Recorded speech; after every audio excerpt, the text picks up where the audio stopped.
Bienvenidos al programa de Pites de Grau y estamos una vez más aquí con un programa especial con el señor Geraldine, compañero de peleas y batallas y de conspiraciones de Clave 45. ¿Qué tal, Gerald? Hola, aquí definiéndome y peleándome con los Anunnakis y los Arcontes, pero sobreviviendo la batalla. Qué bien. Y pues hablando de criaturas sobrenaturales y de ficción también, hoy vamos a hablar de un mito ya, ¿no? Del primer superhéroe de la historia, que es ese gran Superman. Ese origen y cómo ha ido evolucionando su figura, que me vas a contar un poquito cosas que seguramente mucha gente no conozca del hombre de que lleva los calzoncillos por fuera. Los calzoncillos rojos, además, los calzoncillos rojo pasión los lleva Que por se fuera. vean bien. O sea, no, sí, ¿no? Si fueran amarillos, pues dirán, el cobarde o algo así, o no los cambia mucho tiempo, pero son rojos pasión y tal, por fuera. Sí, sí. Bueno, creo que eso viene por el tema del circo y los forzudos y todo esto. Claro. Y se ha quedado como algo icónico. Claro, podemos entrar un poco en estos detalles, ¿no? de estas cosas interesantes, pero lo que quiero que sepa tu audiencia es que esto lo vamos a repartir en varios segmentos, vamos a hacer 3 o 4 o 5 segmentos, porque lo que vamos a hablar es de la historia ignota, la historia que no se sabe mucho de ello, y vamos a hablar también de esos barros, estos lodos, ¿no? De esto ocurrió y por eso acabó pasando esta otra cosa, ¿no? Te comentaré un detalle muy peculiar. Dime. A mí Superman me aburre mucho y me aburría mucho y no me gustaba mucho, y de hecho yo tengo en mi colección de cómics, tengo poco de Superman, tengo muy poco. Me compré la muerte de él, ¿te acuerdas cuando aquel Pedrudo, Tengo el tocho recopilatorio por ahí. Es que Superman, el problema que tiene es que es tan exageradamente poderoso que es un personaje complicado. En pantalla con actores reales más complicado todavía. Claro. Pero claro, ¿qué le pones para que se enfrente? Tiene que ser la leche y no siempre es fácil, ¿no? En eso Batman está más compensado, por ejemplo. Claro. Y a mí, ya te digo, yo en la rama de superhéroes me aburría mucho, no me interesaba para nada. Hasta que tú te acuerdas que había un sitcom, había un programa de estos de comedia, allá en los años 90, que se llamaba Seinfeld. Sí, Seinfeld, sí, muy conocido. Me alegro que sea conocido en España. El que no, pues que lo busque. Seinfeld. Tiene como 15 temporadas o algo así. Se retiraron cuando estaban en el máximo apogeo. El protagonista es un comediante que dijo, oiga, ¿qué tal si les hago yo una comedia situacional sobre mis amigos y cómo me siento hablar con ellos, ¿no? Y tuvo éxito, porque eran personajes de Nueva York. Bueno, yo me entero, en mitad de mirando esta comedia, que él es un inmenso admirador de Superman. Y cuando le tiras un poco de la lengua, él te dice, es que Superman no es lo que te han vendido después. Y empieza a hablarte de cosas de Superman que a mí me dejaba alucinado. Como decía, Superman no podía volar. Superman era vulnerable. Y Superman era un macarra de playa. Sí, y yo, hostia, pero este tío ¿de qué va? Y entonces empecé a investigar, a buscar. Ojo, en los 90 casi sin internet, ¿no? Me metía en bibliotecas, buscaba artículos, leía libros. Campo, ¿no? Trabajo de esto de campo a la antigua, ¿no? Y empecé a descubrir unas cosas alucinantes, ¿no? Sobre el origen de Superman. Entonces quería resumírtelas aquí en tu programa, que creo que a la gente le va a parecer interesante. Perfecto. Ansiamos todos escucharte, Gerald. Bueno, pues mira, dicen que Superman es el primer superhéroe. Y sí y no. Verás, rotundamente no. No es el primer superhéroe, rotundamente. Ahora, es el primer superhéroe del formato de cómic moderno que después pasa a abrir el campo de los superhéroes en cómic. Eso sí.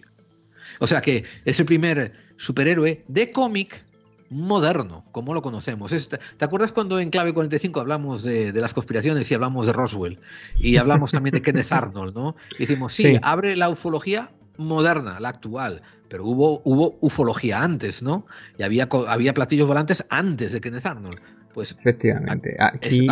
Aquí teníamos al Zorro, teníamos incluso al propio Spirit, ¿no? No es Spirit, es anterior, sí. No, de hecho el Spirit lo voy a comentar después, que es posterior. Pero bueno, el Zorro seguro, y después ya los otros como Tarzán.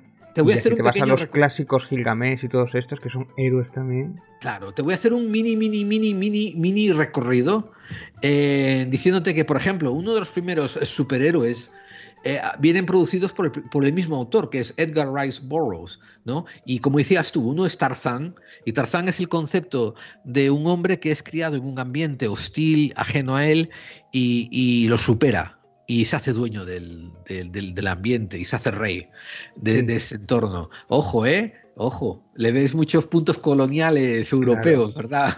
Al tema. No, y al propio Superman.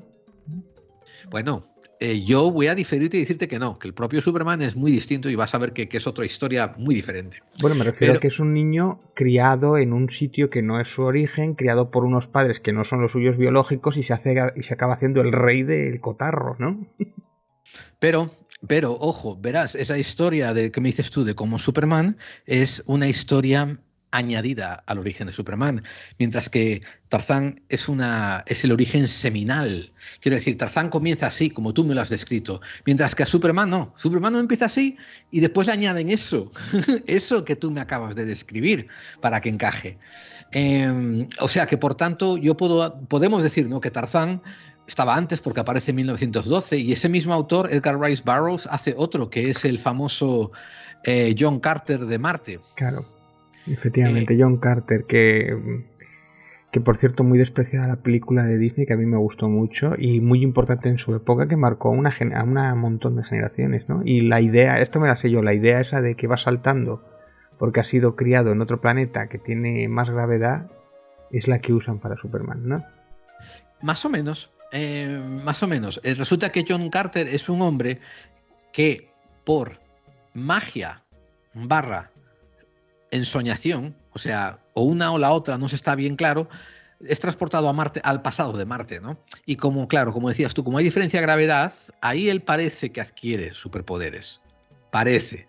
Y entonces sí, aquí John Carter es uno de los primeros personajes en los que se lidia el concepto de las superfuerzas, superpoderes, poder saltar y tener unos poderes, ¿no? Pero aquí, claro, hay dos cosas. Aparece la magia, misticismo, porque básicamente John Carter se va a un mausoleo y de ahí es transportado. Y no sabemos si es por un amuleto o si es porque lo sueña, ¿no? Al antiguo Marte, ¿no? Y bueno, es que esto fue un problema que tenían, claro, muchísimos de los creadores de mitos antiguos, que era, ¿no? Pecaban de lo siguiente: si voy a hacer una fantasía, me tiro al río, hago la fantasía a lo bruto, ¿no? O sea, voy a un mausoleo, me quedé dormido y aparecí en Marte, porque me salió por mis cojones, ¿no? Y ya está, ¿no? Sí. No tengo que explicar más. La aventura empieza cuando empiezo a saltar y matar marcianos, ¿verdad? En serio, eso es, así era como pensaban. Pero por ejemplo, ¿no? La editorial DC, antes de ser Detective Comics, tenía otros nombres, y uno de esos nombres anteriores publicó el Doctor Oculto, que lo llamaban el detective fantasma. Y ¿sabes quiénes estaban involucrados en su creación también? Un Jerry Siegel y un Joe Shuster. Sí, fíjate. Y este Doctor Oculto, pues se especializaba en ser investigador de lo paranormal y jugaba con que tenía, ¿cómo diría yo? No poderes en sí, pero tenía habilidades, ¿no? Por ejemplo, sabía combatir la hipnosis, era resistente a la sugestión, y todos estos eran los trucos que usaban los malvados en contra de él. Y esto es casi como entre 3 y 5 años antes de Superman, ¿ok? Es que todo esto jugaba un poco porque el mundo pulp, o sea, el mundo de las historias de terror y las historias así tal, también estaba como ahí juntándose, aparte de los detectives del cine negro. Esto me encanta me encanta que me lo estés preguntando, pero por la idea de organizar cronología te lo voy a empujar la respuesta un poco más hacia adelante. Que primero te voy a repasar unos personajes, por ejemplo, ¿no? La Pimpinela Escarlata. La Pimpinela Escarlata apareció publicado en 1905, se llamaba en inglés The Scarlet Pimpernel. Y fíjate, era una figura histórica de la Revolución Francesa que quería que ocurriese la Revolución Francesa, y tenía la dualidad de que tenía la identidad secreta. Era un hombre muy afeminado, pero que cuando se convertía en la Pimpinela Escarlata era el superhéroe espadachín, que no había mosquetero que lo venciera. O sea, que tenía doble identidad, ¿no? La identidad secreta. Y la identidad del pusilámine comparada con la del héroe. Ya jugaban ese papel. Esto después lo copia el Zorro. Pero fíjate, esto de la Pimpinela Escarlata aparece en 1905. El Zorro aparece en 1919. Escrito por Johnston McCulley. Y es para la sensibilidad estadounidense, mientras que la Pimpinela Escarlata es más para la sensibilidad europea. El Zorro, por tanto, ahora se trata del señor de la Vega, don Diego de la Vega, que viene a ser un pusilámine medio amariconado, de estos que vamos, que todo el mundo lo empuja porque es demasiado don, pero él en el fondo es un luchador por los pobres, ¿no? Y se pone el traje de zorro con su caballo tornado y se convierte en lo opuesto a esta personalidad pusilámine y... Que eso tiene mucho que ver con Batman también, claro, efectivamente. Tanto el creador de Batman como los creadores de Superman admiten que el Zorro fue una inmensa influencia en la creación, ¿no?, de su personaje. En 1929, casi una década antes de Superman, estaba el famoso Buck Rogers, que era un personaje de ciencia ficción que aparece en revistas pulps, como decías tú, escrito por Francis Nolan, y que básicamente se trataba de un cadete espacial que anda por ahí luchando contra extraterrestres malvados que vienen a violar nuestras mujeres. O sea... Hostia, eso tiene muchas lecturas y no muy buenas. Muchas lecturas. ¿No serían de piel oscura o algo así raro? Muchos eran de piel verde, otros eran de piel marrón.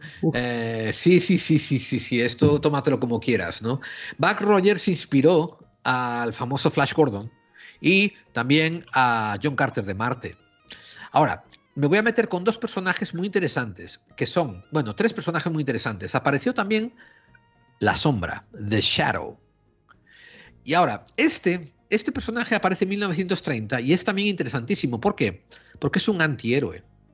También juega con la doble personalidad, ¿eh? Durante el día es un dandy, pero por la noche se convierte en la sombra. ¿Pero por qué? Fíjate, esta es una parte muy peculiar que me gusta mucho de la sombra. Porque el dandy se fue al Himalaya y se encontró con la amiga Blavatsky. Madre bueno, mía, está todo conectado. Él no se encontró con Blavatsky, pero se encontró con la gente de la que Blavatsky hablaba, que le enseñaron las artes místicas, que él volvió a Occidente y lo convirtió en un luchador de las sombras. Usa hipnosis, usa camuflaje, usa un montón de rollos, ¿no? Y es un antecesor de Batman también. Es un antecesor de Batman. Sí, tenía la moral también un poco distraída, ¿no? Si no recuerdo mal. O sea, él iba detrás del malvado y si aparecían inocentes que matar, pues había que matar. El asunto era matar al malvado, ¿me entiendes? Era muy peculiar en ese lado. Sí, pero y que castigaba también alguna vez, o que no era blanco el personaje siempre, precisamente. Y este tío, él tiraba a matar. Y andaba con pistolas. O sea, no te confundas con la sombra. Y todo el mundo estaba aterrorizado por la sombra. Por eso Batman, que esto es alguna serie que hablaremos después algún día, en sus inicios también anda con pistola automática Batman. Uno que a mí me encanta, porque Marvel lo produce en 1975 como cómic, es Doc Savage, el hombre de bronce lo llaman. ¿Qué hicieron en 1975? Agarraron al artista John Buscema, famosísimo, el de Conan, ¿no? Sí. Y empezó a hacer los primeros números de Doc Savage, pero basándose en las historias pulp que había escrito Henry Ralston. Bueno, de hecho lo escribieron varias gente. Lo escribió Henry Ralston, un tipo llamado Nanovic y Lester Dent. Y mucha gente cuando hablan de Doc Savage se lo atribuyen a Lester Dent, pero fueron tres creadores. Y tres creadores, fíjate, era porque había que escribir un héroe pulp y cada uno estaba a sus menesteres y decidieron hacer una sindicación de Doc Savage. Entre los tres escriben y se reparten los beneficios. El que tenga tiempo produce la novela este mes de Doc Savage, ¿no? Y a la semana siguiente le toca al siguiente, ¿no? ¿Te acuerdas hace poco que dieron un premio, no sé qué, un premio Príncipe de Asturias a un escritor y resulta que eran tres? Sí. Bueno, la historia esta de Doc Savage con su propiedad intelectual. Ahora, este superhéroe es muy peculiar porque es un superhéroe inteligente, es un superhéroe superdotado, verás. Su padre lo empieza a entrenar de que es niño en matemáticas, habla 27 idiomas y los escribe, sabe hacer matemáticas y cálculos avanzados de memoria en la cabeza. Es un avezado botánico, es un ornitólogo. El tío, Pero, todas las Gerald, ciencias. pero yo con una calculadora y el Google Translate ya le gano, ¿no? ¿O cómo? O sea, que Hoy le tampoco era para ganas, pero tanto, ¿no? en el 30 cagabas en tus pantalones delante del señor Savage. Y no solo eso, sino que además al buen estilo de Sherlock Holmes agarra a una banda de amigos que van a tener diferentes disciplinas, como que uno sabe todo del juego, otro sabe todo de municiones, otro sabe todo de vehículos, y entre ellos forman una banda increíble. Había un truco, había un ex machina con el señor Savage, que era que, por ejemplo, si aparecía un malo que sabía un arte marcial que él no sabía, pues bueno, lo vencía, ¿no? Me refiero, el malo vencía al Doc Savage se retiraba, aprendía ese arte marcial y después le pegaba y le ganaba al otro porque ya sabía hacerla mejor que el malo.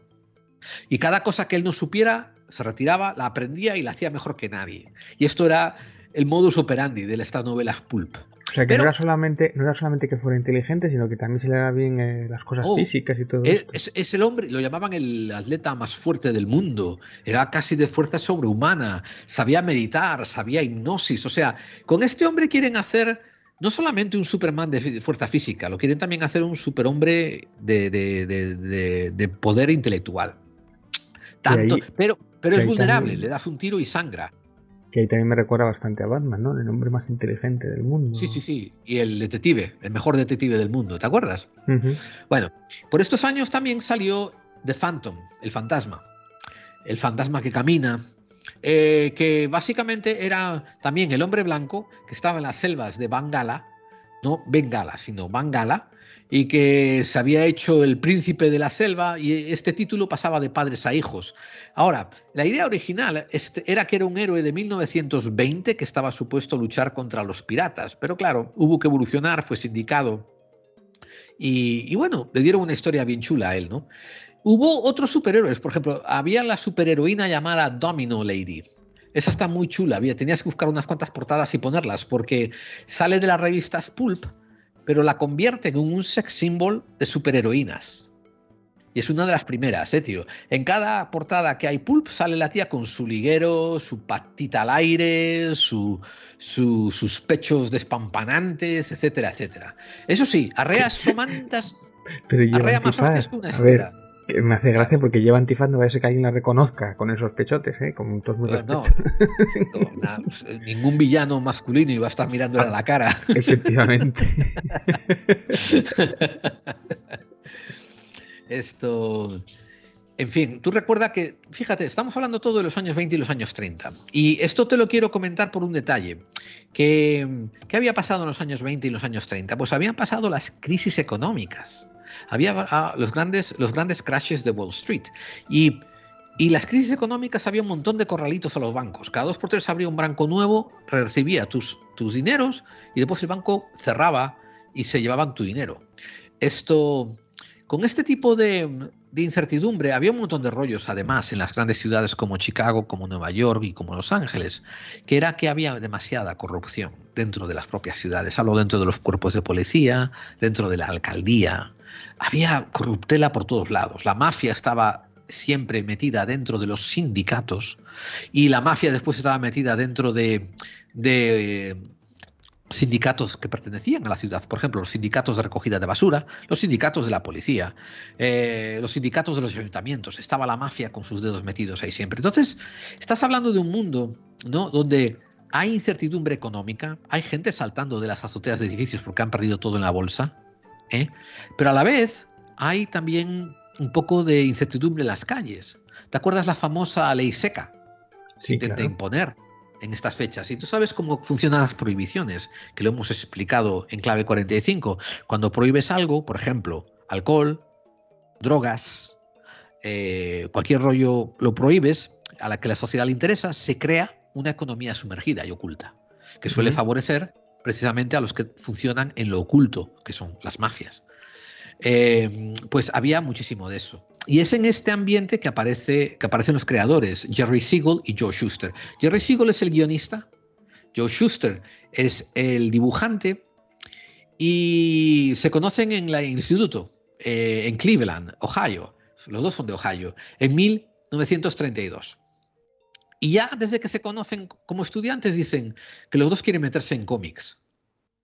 Fíjate que se conocen en el 32 y en el 33 el escritor Jerry Siegel agarra y escribe una pequeña historia que la publica en uno de estos magazines pulp llamado El reinado de los superhombres.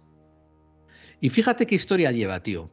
El personaje titular es un tipo que se llama Bill Dunn, que como está desposeído, está en la miseria, es embaucado por un científico loco a probar una droga experimental secreta.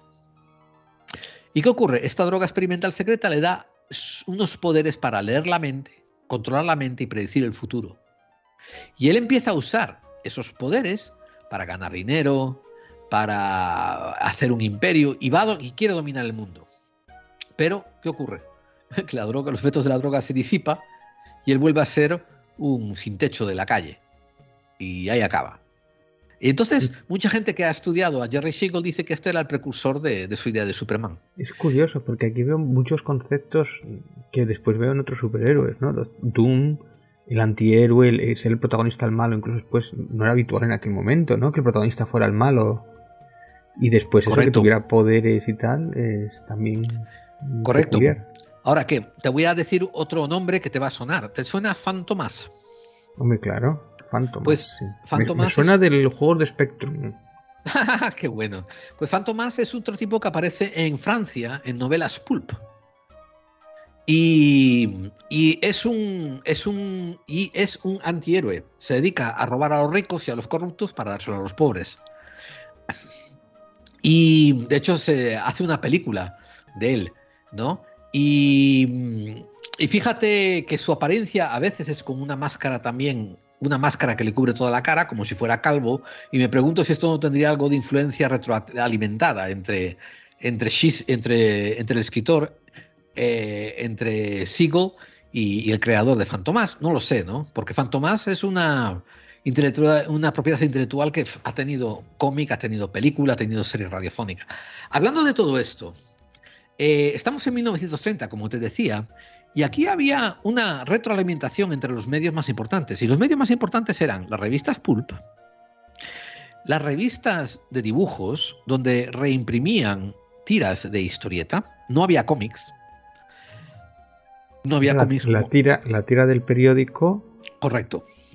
Estaban experimentando en los años 30 con recompilar tiras de periódico y ponerlas en un libro vendiendo solo las tiras de periódicos, que así es como empieza el famoso comic book, que son poner todas las tiras de periódico dentro de un libro chiquito, ¿no? Y venderlo. Que normalmente sería alargado el libro. Y sería alargado también. Había diferentes formatos, porque estamos en los 30 y no hay nada escrito. Pero, como te digo, se vendían a periódicos. Los periódicos te daban noticias del día y tenían una sección de entretenimiento donde te contaban historias, o sea, ficción, ¿no? Publicaban ficción. Y radio. O sea, el llanero solitario, el famoso llanero solitario, el Phantom, la sombra, ¿no? de Shadow y el zorro, todos tienen un largo recorrido radiofónico. O sea, que tú tenías tu propiedad intelectual e intentabas pasarla a todos los medios posibles. El que solía más pagar era las tiras de prensa, porque eran sindicadas, que básicamente tú le dabas tu tira de prensa al sindicato, el sindicato te daba una pasta y después ellos se encargaban de recuperar esa pasta vendiéndosela a periódicos que se la pagaran, ¿entiendes? Pero tú no te tienes que preocupar por nada, se la vendías al sindicato y ya estaba. Y había gente que estaba multimillonaria dibujando historietas de prensa, ¿eh? Sí. Multimillonaria. Bueno, tenía muy buena, te unía más, era lo que aspiraban todos los dibujantes, ¿no? Lo bueno eran las viñetas de, o sea, las prensa era bueno, lo otro era como defenestrados, tarda en tener prestigio. Exactamente. Esto, el que dibujaba a Dick Tracy, pues millonario, ¿no? Por tener la historieta de prensa. Hal Forster, que era el que hacía El Príncipe Valiente, millonario también por sus tiras de prensa. Como los dibujantes de ahora de Marvel y DC, que casi viven en la indigencia. Sí. Bueno, sí, o de Bruguera. Sí. Todos aspiraban a esto, a las tiras de prensa, porque tampoco había cómics, ¿no? Y ahora aquí está Siegel y Shuster, ¿no? Que van por ahí y van refinando su idea del superhombre. Y dicen que cuando le hicieron las entrevistas, ¿no? En los años 70 a Jerry Siegel y tal, decía que por allá por el 34, 35 estaban empezando ya a refinar a Superman. Era un tío que tenía una piel a prueba de balas casi, tenía súper fuerza y podía saltar la hostia de alto por sus músculos, ¿no? Esta idea del Superman. Pero le habían sacado ahora todas estas facultades mentales, ¿verdad? Nada de telepatía, nada de mover objetos con la mente, ni de ver el futuro. Y empezaron a hacer diseños y empezaron a salir con un traje que... ¿Dónde iban a sacar su inspiración? Pues la sacaban de los forzudos que había por ahí. Todas las revistas pulp de ilustraciones tiraban de los forzudos de circo. Y si enseñas esta ilustración que yo tengo aquí, que es de 1934, y la tengo en el documento, es en blanco y negro, donde Schuster dibuja esa ilustración, hazla grande si puedes, ¿no? Ilustra a Superman y a Clark Kent. Bueno, Clark Kent, lo de siempre, ¿no? Un tío con sombrero y gafitas. Pero Superman, si te fijas, tiene un escudo que parece un escudo casi medieval. Un escudo raro, así un escudo de estos de capa y espada, ¿no? Y si te fijas en los calzoncillos que tiene por fuera, parece que tienen cremallera también.